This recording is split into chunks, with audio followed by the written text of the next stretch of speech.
Essential medicine are those that satisfy the priority health care needs of the majority of population. Why essential medicine are very important to us? If you notify that the ability to save life, reduce pain, and promote health makes essential medicine extremely valuable. Next, I will share about the history of World Health Organization (WHO) list of essential medicine. In 1977, the first list of 205 items, which is 186 medicine, was released. One of the 8 crucial elements of primary health care defined during the 1978 Alma-Ata Conference as the provision of essential medicine. The new WHO drug strategy was created as a result of the Nairobi Conference in 1985, and it acknowledged the model list's importance primarily for public sectors. The WHO Expert Committee on the Use of Essential Drugs was able to balance its membership in 1991. The expert committee met to revise the model because of the lack of evidence provided in 1999. Finally, in 2002, the final revised procedure was adopted by the WHO Executive Board. The idea behind the list is that the use of a limited number of well-known and cost-effective medicine may lead to improved long-term medicine supply, lower cost, and better healthcare provision. The list contains the medications considered to be most effective and safe to meet the most important needs in a health system. It is frequently used by countries to help develop their own local list of essential medicines. As of 2016, more than 155 countries have created national list of essential medicines based on the World Health Organization's model list, which includes both developed and developing countries. This table shows the reported number of medications in the list updated for every 2 years. As we can see, the number of medications increased with year. For example, in 2021, 479 medications are listed in the list 22nd edition, indicating an increase of 90 medications from previous 2 years. WHO has classified a total of 29 classes of essential medicines in the list according to their different therapeutic effects. Some of the common clusters including 1. Anesthetics, perioperative medicines, and medical gases. Number 2. Antiseptics and disinfectants. And number 3. Medicines for pain and palliative care. The word anesthesia means loss of sensation. This type of medication may appear for inhalation or injection. The example of inhalational medicine are halothane and isoflurane. As for the injectional medicine, ketamine is the most common one.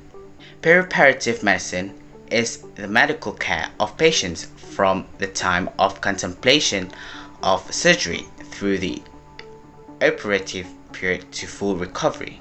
Atropine, midazolam, and morphine are commonly used for perioperative medicine. Antiseptics and disinfectants are both widely used to control infections. They kill microorganisms such as bacteria, viruses, and fungi using chemicals called biocides. Disinfectants are used to kill germs on non-living surfaces. Antiseptics kill microorganisms on your skin. Chlorhexidine is a disinfectant and antiseptic that is used for skin disinfection before surgery and to sterilize surgical instruments. One example of common disinfectant is alcohol-based hand rub, aka hand sanitizer, which is used to kill many viruses and bacteria and also microorganisms. Palliative care is used to manage a disease or medical condition that is serious or life-threatening by easing pain and other associated physical emotion, or psychosocial symptoms such as anxiety, depression, and insomnia.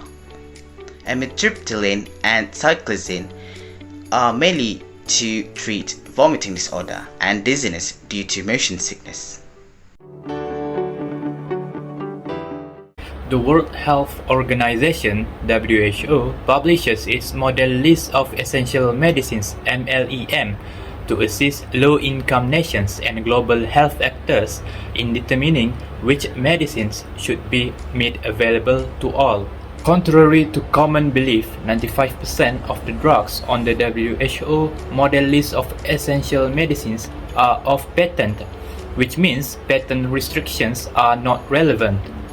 The remaining 5% of medicines, 20 drugs under patent protection, are primarily antivirals, particularly HIV, but also non-communicable diseases that cannot be transmitted directly from one person to another, and others. The percentage of developing countries covered by each of the 20 patent portfolios ranges from less than 1 to 44%, with a median of 15%. Patents for essential drugs are more common in higher income nations with bigger populations, since there are more market and manufacturing prospects. Transparency in patents is critical for resolving access issues for essential medicines. According to the Commission study, the cost of supplying necessary medicines to every person in low-income and middle-income countries is a hurdle that can be overcome. The Commission makes the following suggestions for ensuring adequate and fair funding for essential medicines. Firstly, governments and national health systems must provide sufficient funding to guarantee that essential medicines are included in benefit packages offered by the public sector and in all health insurance programs.